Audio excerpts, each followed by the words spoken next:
Hello there. Mr. Sunak, you and your government have let us down for the final time. The latest rubber dinghy stats show that in the first 3 months of 2024 we had a record number of new arrivals, 4,644 of them, all thanks to our unelected and unwanted Prime Minister.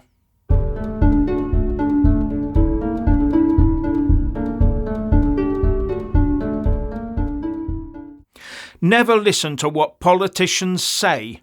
Always look at what they do and what they actually achieve. The Prime Minister Rishi Sunak and the Home Secretary James Cleverly would have us believe that they have the rubber boat situation firmly under control, that last year there was a fall in the number of dinghy arrivals, so their plan must be working. But we all know last year's stats were lower because of the relatively worse weather in 2023, which limited the crossings. But now we see in the first 3 months of 2024 that a record number of new arrivals, 4,644, have made it across the Channel. Those that we know about and can count, that is. But the big question is, how many actually made it to our shores on a rubber dinghy, and how many were ferried across from either within French waters or at the French-UK Channel boundary by Border Force cutter and RNLI rescue vessels? Now, Rishi Sunak's team might not be too worried by this news. They can claim that the Rwanda plan, when enacted, will put a stop to all this. A highly questionable claim at best. But what it does more crucially do is once again distract everyone away from the eye-wateringly high level of legal migration that we're seeing right now. And at 1 million or so net every couple of years, that is now a huge issue. And when adding the illegal and legal routes together, all we see is a constant stream of people entering the country. And the only people that Border Force appears to want to stop entering the country are victims of the Hamas attack on Israel on the 7th of October last year.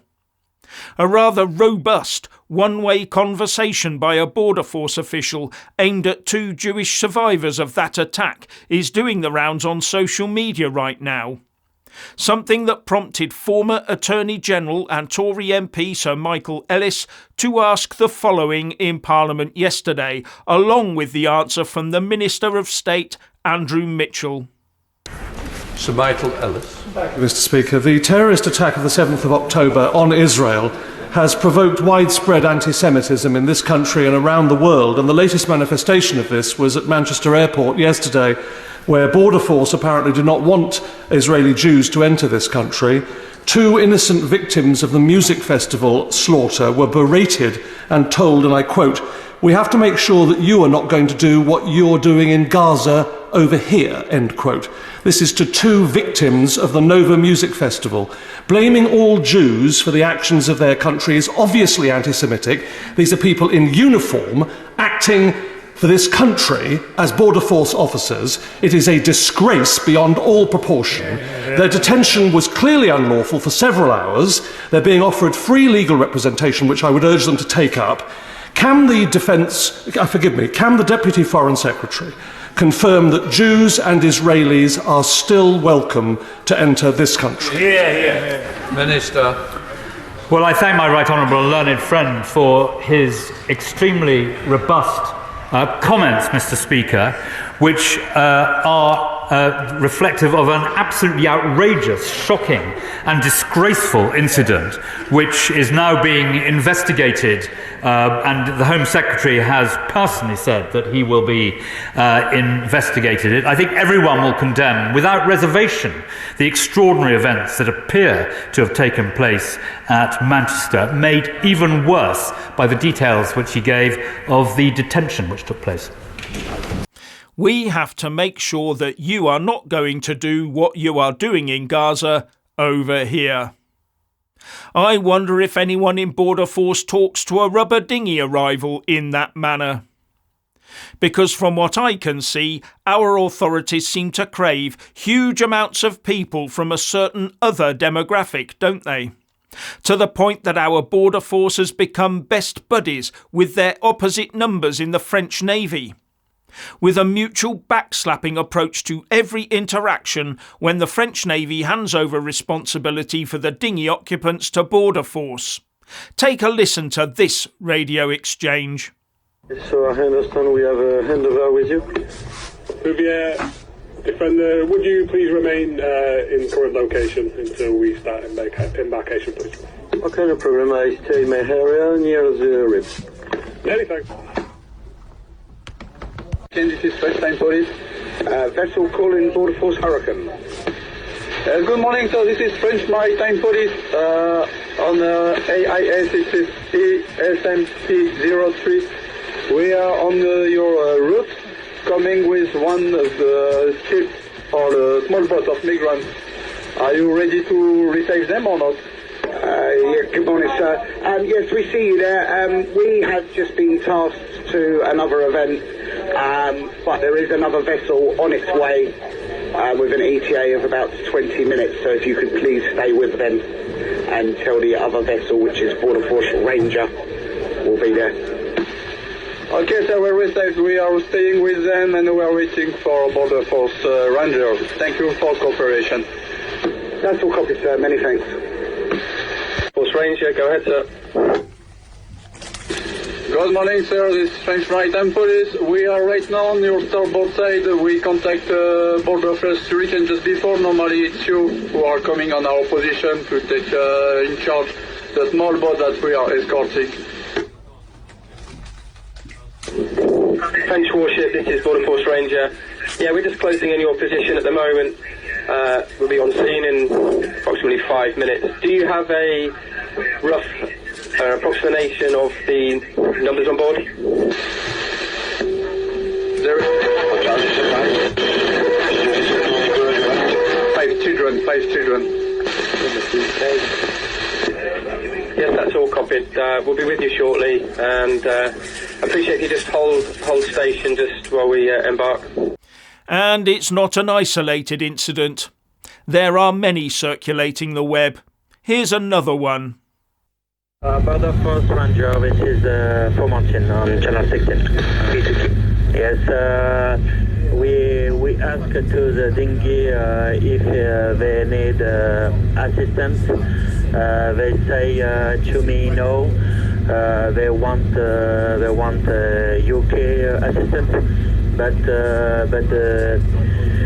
a lot of agitation on the dinghy. Forming Town, Border Force Ranger. Yes, sir. 06, please. 06. 06. They stopping for you, and they were waiting for UK assistance. We are in present now, happy to effect our rescue. If your ribs can stay alongside, just in case. Yes, I understand you stay alongside the dinghy. It's correct? Yes, sir. We will recover the dinghy if your powerboats can stay in range in case any issues.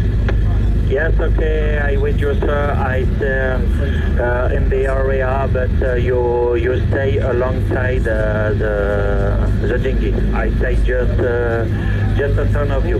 Yes, sir. Yes, sir. Understood. Well, copy. Thank you. Thank you, sir. Back in 16.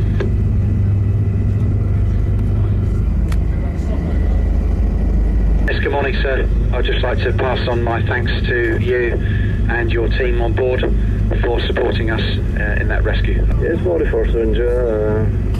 Okay, thanks. Thank you very much. It's no problem for this cooperation. 14 Ranger, absolutely, sir. Cooperation is spot on. Thank you again, and look forward to working with you again soon. Border Force Ranger out. Yes, thank you. A good watch. Makes it all sound very much like a well-oiled and well-practiced routine, doesn't it? And that's the service we're paying the French authorities hundreds of millions for a well-maintained, never-ending conveyor belt. Something that will get much more efficient and well used once Labour gets into power. Now, one of the reasons they seem to want an ever-burgeoning population is for the GDP boost it brings. Not because of what the newcomers bring to the table, no, just by them being here, whether working or not. Because more people means more consumption, more use of our health and other services, and with the way that GDP is measured, it boosts those growth numbers. It's all false though, because not only is our GDP flatlining at the moment, GDP per capita is falling.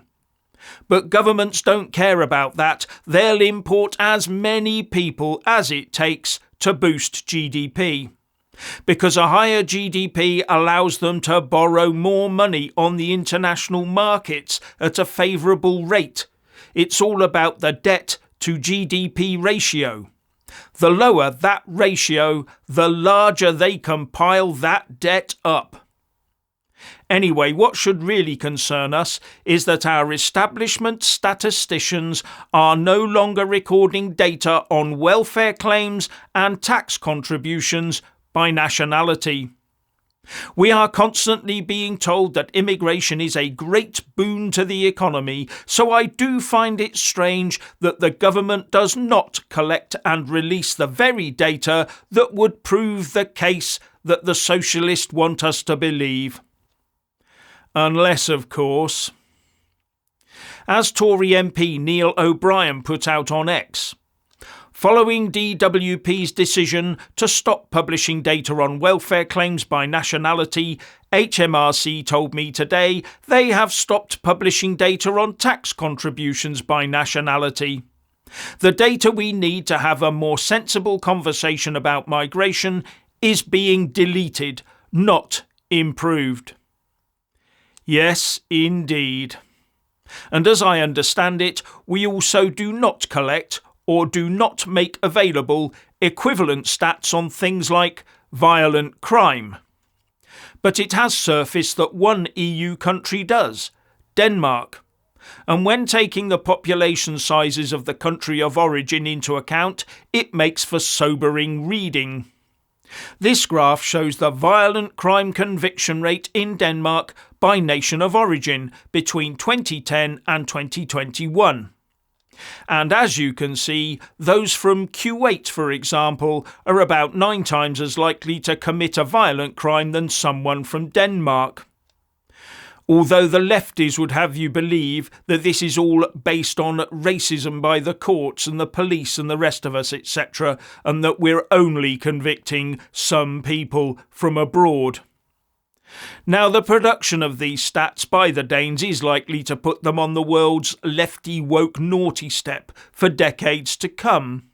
How dare they do anything that does not portray the situation as all is sweetness and light? Now, this data did come out back in February last year, I believe, to little if any fanfare, and no wonder, given the wokeness now pervading the entire West's government and their press machinery. But of course we in the UK don't have these problems, so why won't the government release such data to show the bigoted far right that these results would not be replicated over here? But they don't, do they? So you do have to ask yourself, why not? Don't you?